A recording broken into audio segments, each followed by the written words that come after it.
welcome back to Homemaking with Mema. If you're new here, my name is Wendy, and in today's video, it's going to be some canning. It's January, and it's time to just kind of clean out the freezers and get some of this done and put it on my shelves. All right, folks, I'm in no immediate need of canned broth. I just want to get my freezers cleaned out, and I want to be able to shut a small chest freezer down. But before I do that, I want to get some of the things out of there and deal with them. And some of it is getting the pork scraps and making stock out of it and canning it and putting it on my shelves. That way I'm taking it from being in the freezer to making it shelf stable. And I'm going to bring you along for the process. Now, you're going to see it's going to be different days because I got this started, and you'll see I'll bring you along. I've got this started. This is going to cook for at least 3 days. So it'll be different days for you. Different days for me. It'll be moments for you. All right, let me just bring you right along here. Folks, I will be making some pork broth. And what I'm going to be doing is I have unseasoned pork hocks here, 2 packages. I have pork necks. This is all from our 2025 half a pig we ordered. Here are some uncooked pork scraps that I'm going to throw in there as well. I'm going to put all this in the oven, and I'm going to let it roast. Just do a slow roast for I don't even know how long. Some of this is still frozen, so it's going to take a little while.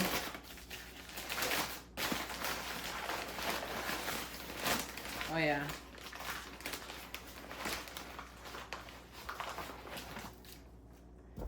Definitely still frozen. It's early yet.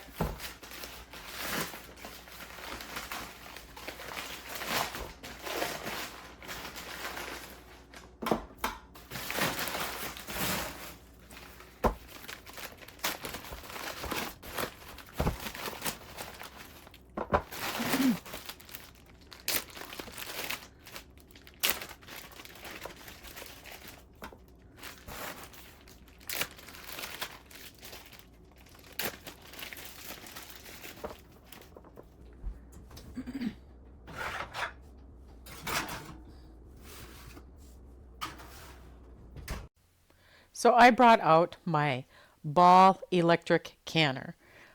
This is an electric water bath canner I purchased about 4 years ago.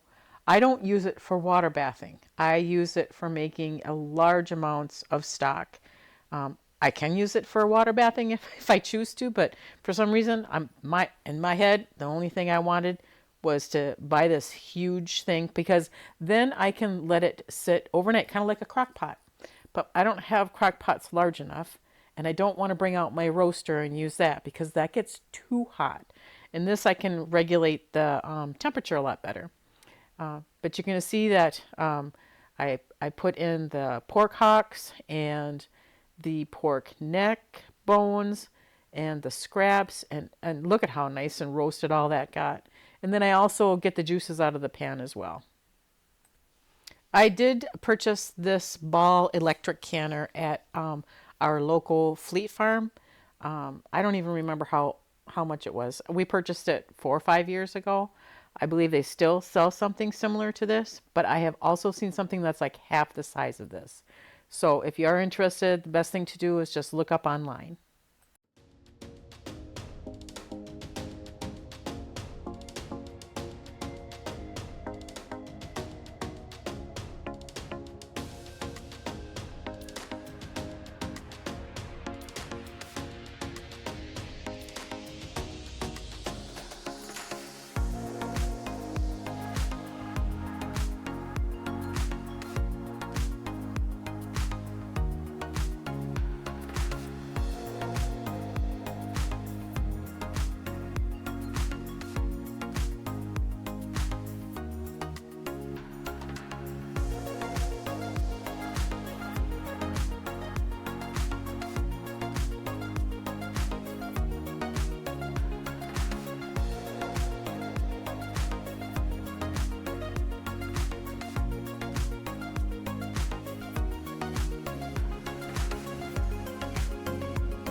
Here I am putting apple cider vinegar in with my stock, or broth, whatever you want to call it.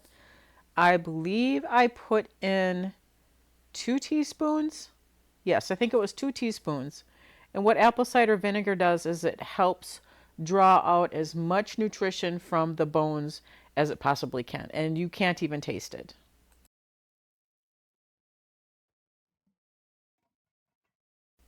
Now, this has been 3 days that this has been cooking. And you can see me climbing up here. I get it into the sink. I can't reach. I'm too short. So I have to get it into the sink so it's more manageable for me, but I have to be careful of the spout that's on there as well. So you'll see I struggle a little bit, but boy, I get it. I thought, you ain't getting me. I'm going to get the best of you.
And here I'm just going to be showing you how nice and rich this looks.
This is what I was able to salvage from that stock. The meat that was off the ham hocks. There was 2 huge ham hocks, and then also the pork necks, and then any pork scraps that I had from the 2024 ham steaks that I had cut down and cubed up, and I didn't use the bones or any of that, and saved the bones for making stock.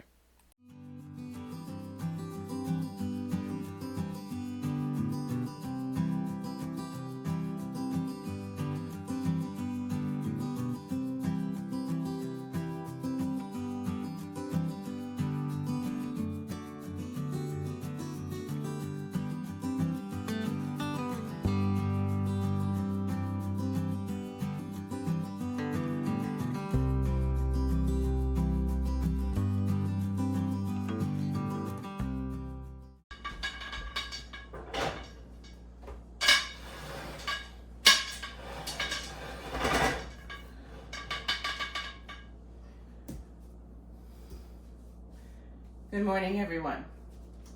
It is early. I showed you it's a little after 6. It's a little later now. I made some coffee here. Project today, I'm going to get that pork broth canned. And I'm going to bring you along with me for the process. But right now, I've got to clean up my areas here, put dishes away in that, have some coffee, and get my jars cleaned. So I thought I'd bring you along for that process. If you're going to do a huge canning session, which I'm going to do probably a double layer here, you're going to want to start early, especially with anything that's got meat or vegetables in it, because they process for a long time. And if you start early, then you can get other things done during the day.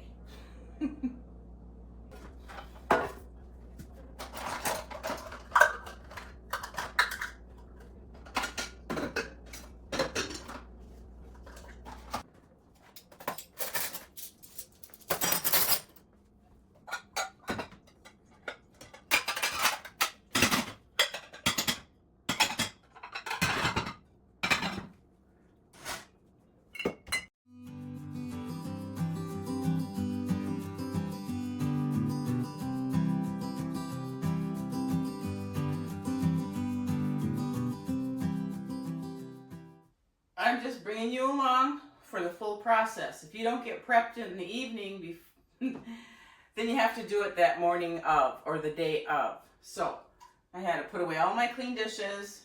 I had to get rid of things that were in the way, my water bottles. I had to go get my jars and that, which I'm going to grab. Everything that needs to get washed up before I start my canning process, I'm going to get over here, to include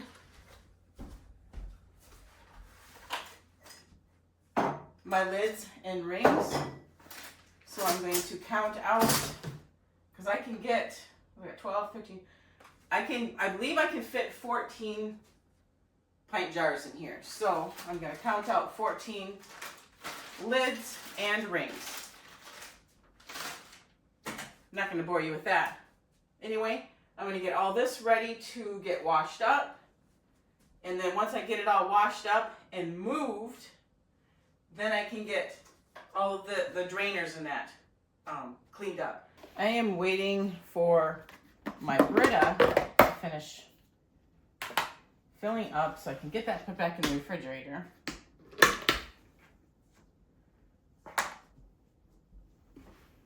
So this is the broth that I did yesterday, which for you is just real quick. So I have a fat cap on there.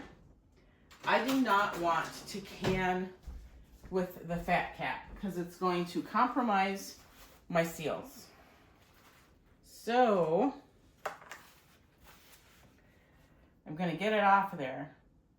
And it isn't fat that I want to keep for cooking,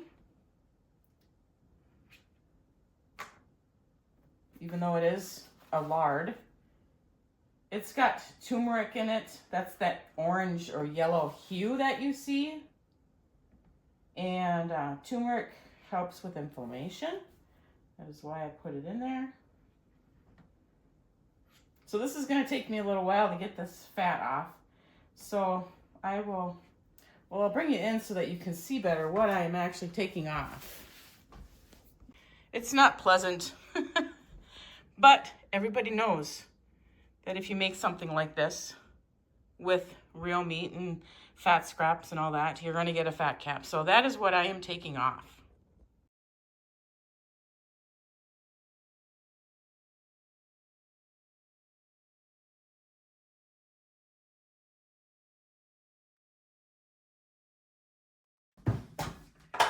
I'm going to be canning with my All-American canner. This is a 921, I believe.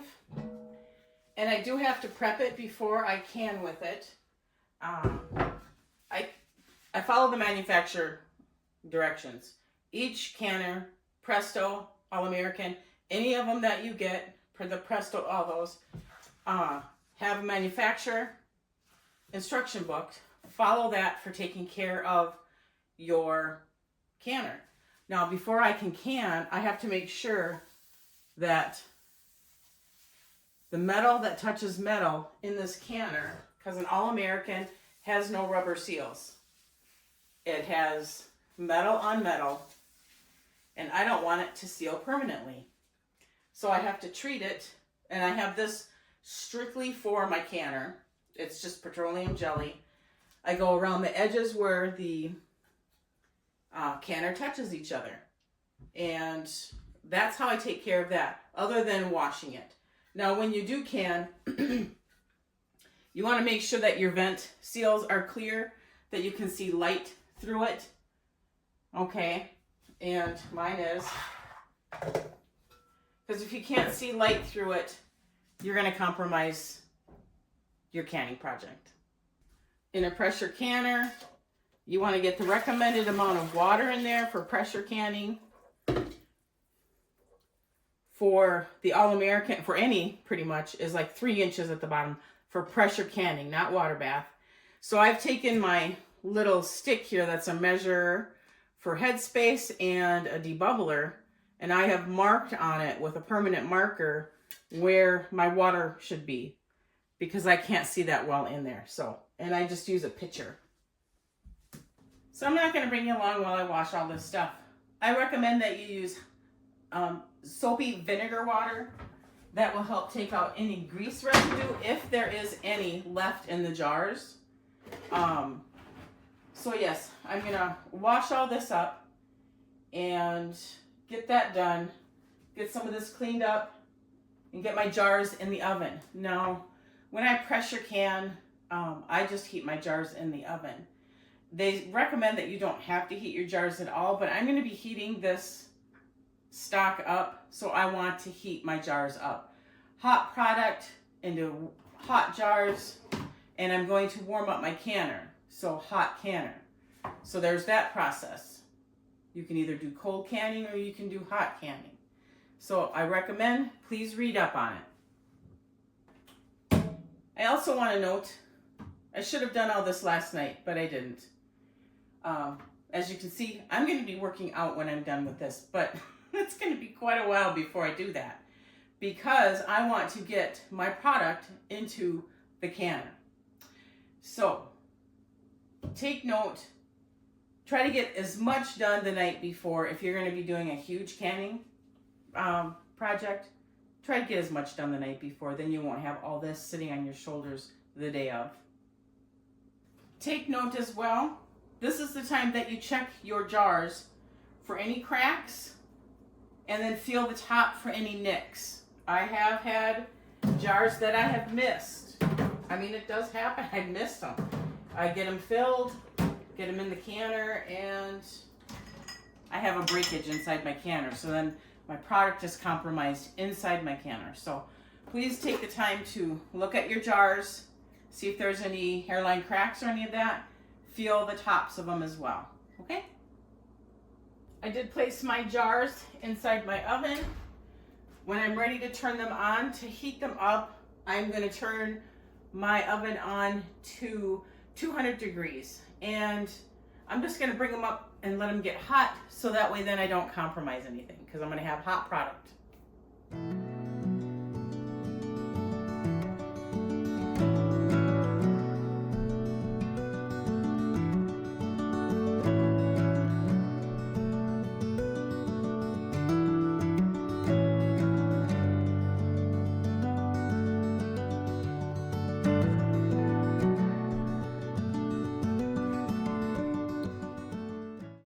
So I'm going to go over this to the best of my ability, and then I will just bring you along for the process. You're going to see me take my hot jars from the oven and set them on here, take my hot product, put it into the jars. Because it's not a solid, I don't have to debubble. I will have a little bowl of vinegar. Once I have all the jars filled, I will clean the rim of the vinegar. My lids, I'm going to boil up some water, put some water in here, the hot water in here, let them sit for about 5 minutes or so. What that's going to do, it's going to soften up the putty. They say you don't need to do this, but I'm kind of old school in a sense. Then you're going to see me put my lids on. You're not going to want to go more than fingertip tight. And you're going to see that I'm going to try to use my 2 fingers and my thumb to twist the rings on, okay? Then I'm going to place them into my pressure canner. I have an All-American pressure canner. I went over that already with you. You'll see me get the lid on, and it's a little different than some others. Each canner is different. Then for my area, I have to pressure at 10 pounds. I have this little weight that my canner comes with, and there's a 5, a 10, and a 15. Mine is 10 pounds. So after I vent, I have to vent my canner, and what that's doing is you have to bring it up as hot as you can, and it's going to push whatever air inside of there out. I have to vent that for 10 minutes once I see a steady stream of steam coming out of it. I know this seems confusing, but please watch other videos, read on it if this is your first time canning, okay? Once you have a steady stream, 10 minutes. Once that 10 minutes is done, I'm going to put my weight on it, and then I'm going to get out a book, and I'm going to show you the book real quickly here. I'll put a link to the description to it in the description box below. It is something from the USDA, and it used to be free. You used to be able to download it for free from the internet. I don't know if you can still or not. My husband ordered mine off of Amazon, so you can order the book as well. Or you can just view it online. You don't have to purchase it. And I will show you that book quickly, and I'm going to follow the guidelines to pressure can my pork broth. All right, so that is it. And I'm just going to bring you along for the process, and you're going to watch. I know I've brought this out before in my other canning videos. This is the book that I'm talking about. It's from the USDA. It's a Complete Guide to Home Canning. And it gives you canning information. It gives you the pages, and so that you're going to look up what you need to look up. And it's going to tell you what you need to can. It's going to tell you what you're going to need to can for your pints and your quarts and your half pints. Half pints usually for pressure canning is the same as a pint. If there's confusion there, read up on it. That is what I have done. That's what others have done. I was not brought up on canning, so there are those that were, and they're veterans. I am not a veteran. I'm a greenhorn. I've been doing it for 6 years now. In my eyes, that is still a greenhorn. I'm still learning. This is an extra step that I'm going to be doing today. I'm going to strain my broth as I put it into the jars. You do not have to do that. I'm going to use this Dollar Tree strainer, set it inside my little funnel. I have a little piece of cheesecloth there to catch any large chunks of things that I don't want in my broth, okay? But you do not have to do that.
So I have extra stock.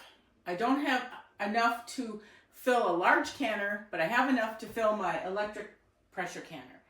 Now, if you don't have that, you easily can just freeze the leftover stock, or you can do a small session in your pressure canner. I like to do a large session when I bring out that All-American canner, because that's a huge canner. When I first started out, I did just the one layer, and that because that's all I had. But now that I have this, I'm going to can up the rest of that broth, and I'm assuming I'm going to get like 5 more pints, and that's what that is perfect for. Little things like that. Love it. All right. I'm going to get that done, and then I'll just bring you back when the actual big pressure canner is ready to do its venting, and after the venting, then I'll be putting on the weight. So hopefully you can see this stream. It's a steady stream, so now I'm going to set my timer for 10 minutes.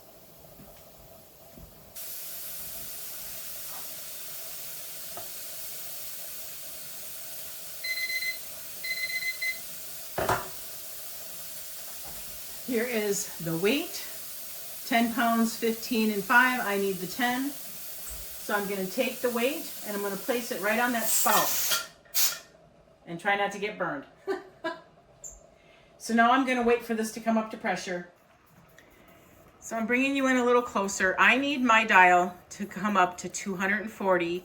Right underneath that 240 is the 10 pounds that I need to can my broth. Now my canner, I know it, and my canner runs between 11 and 12 pounds. And that's just how mine runs. But for safety reasons, to be able to eat any food that I can in my area, I have to make sure that it's 10 pounds or above. So while we're waiting for this to come up, I want you to be sure that you look up the times that you're supposed to be canning the product that you are making, okay? I've looked up mine on the USDA home canning guide. And so what I'm gonna do is I'm gonna suggest to you is to be sure that you look up your canning times. You can Google it, or you can go on to the USDA home canning guide. So I was able to get a full canner, my electric Presto canner. I got 7 pints in there. I do have a little bit of the pork broth left. I'm going to store it in this container and freeze it. Nothing's going to waste. So, because you cannot leave that canner alone. That canner I could walk away from, go downstairs and do all kinds of stuff. Except for I need to follow the guideline. I'd have to listen for any beeps. This, however, you need to be around it, in the vicinity of it. Don't leave your house. Don't go out into your garden. Of course, it's not garden season. Don't go down and start a project downstairs in your basement or upstairs in your upstairs, okay? Just stick around it. So what I usually do is I clean up my mess. And today I haven't started to exercise yet. I'm going to exercise. So that is going to be my plan. I'm going to start my exercise routine.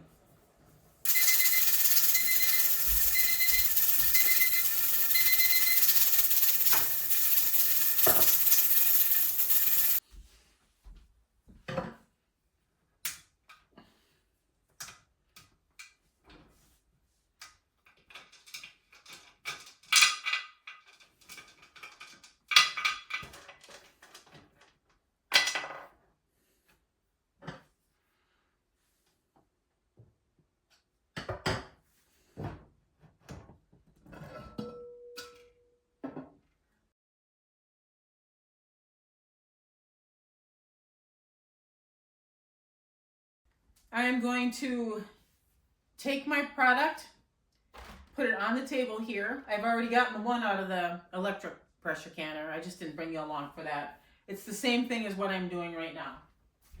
You've seen that I took the lid off. I'll come closer. I took the lid off and I let it sit at a little angle for about 15 minutes. It's important to do that because, especially when it's cold. It's January right now. It is so cold. You don't want to compromise your seals. So that's why I did that.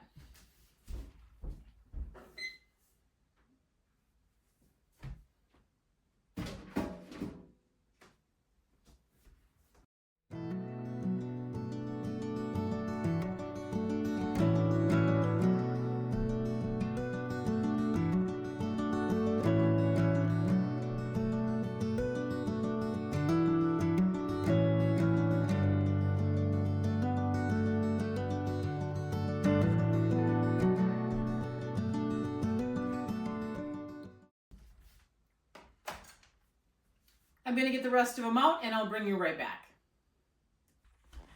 All right, I have all of them out. They look really good. I did put vinegar in my water, but I must not have put enough. But that's okay. These have to sit here overnight, and then I'm going to scrub them and get them all nice and clean and label them tomorrow. So it'll be moments for you, but it's going to be overnight for me. And there I have them all tucked in for the night. Good morning, folks. It's the next day for me. All right, I'm gonna finish dealing with this canned pork broth. Okay, stock, broth, whatever you call it. I call it both, it doesn't matter. You check your seals. Press on your lids. If there's any movement, then you didn't get a good seal, and you can still keep the product, you can still use it. You put it in the refrigerator and you can use it. Or if you have more to can of that same product, then you can recan it. Usually I don't, so I just put it in the refrigerator or I put it in the freezer. Okay. Then you can check by just grabbing the lid only and lifting up with the lid only. If you can do that, you got a great seal. Then just wash them up in hot soapy vinegar water. The vinegar helps break up any mineral rings or residue that's on your jar. Give it a good scrub with a scrungy sponge.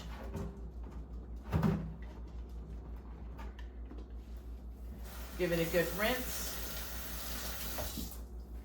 Then I usually put everything back to on the table where I had where it was storing it overnight when it canned. I dry off the lids, then I label it, and then I bring it downstairs to my canning shelf. So here it all is. I always, once I wash my rings, I run a towel around them. I don't want them getting rusty. I mean, they already don't. They get corroded and stuff from being in the canner, using vinegar, that sort of thing. Always wash them. I dry them before I put them away. And I keep them in this container that holds them that is very airy. All right, so that's what I do with my rings. With the jars, I just write what it is, the month, and the year. That's all I do.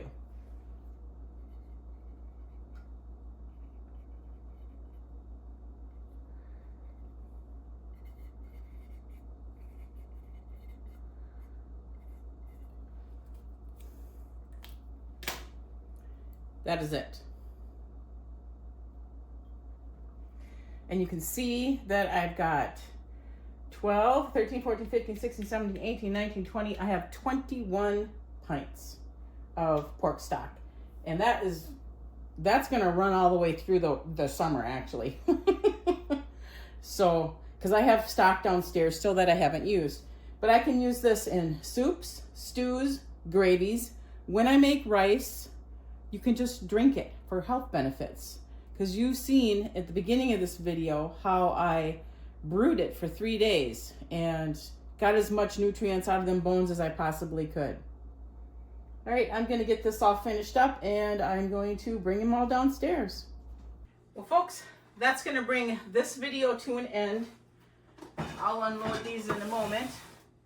Always put fresh stuff behind, older stuff ahead so that you're you're rotating your stock. All right.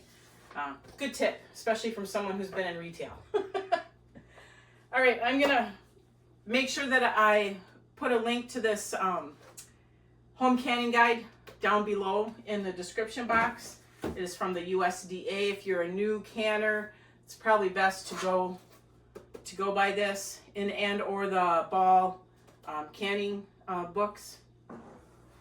Don't try to risk anything. Don't risk your family's health and well-being.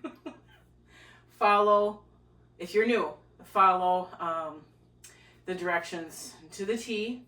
If you've been doing it for a while and you feel comfortable doing what's called rebel canning and not following the guides, then so be it. That be your choice. The USDA doesn't do testing every year. I can't remember how many years there is been between testing things. It's quite a bit, because they don't want people to home camp, because then you're being self-efficient to yourself. You have your own little grocery store down here. You are not creating more waste because you reuse your jars. You don't reuse your lids. You shouldn't anyway. But you do reuse your rings and you reuse your jars until, they no longer can be reused again. And then you buy some new ones. So all of these jars here, they're not going to be thrown into the garbage. They're going to be reused. So, yeah, we won't even go down that road. All right, I want to thank you so much for staying true to watching this whole video. It was a long one. I figured I haven't done a from the beginning to the end kind of video. This one was kind of geared more towards beginners, so hopefully this is helpful to beginners as far as when you're starting it out from the stock, the canning process, until now where you can enjoy it on your canning shelves. If you folks like this kind of content, please subscribe to the channel, give it a thumbs up, and I want you folks to make it a really great day.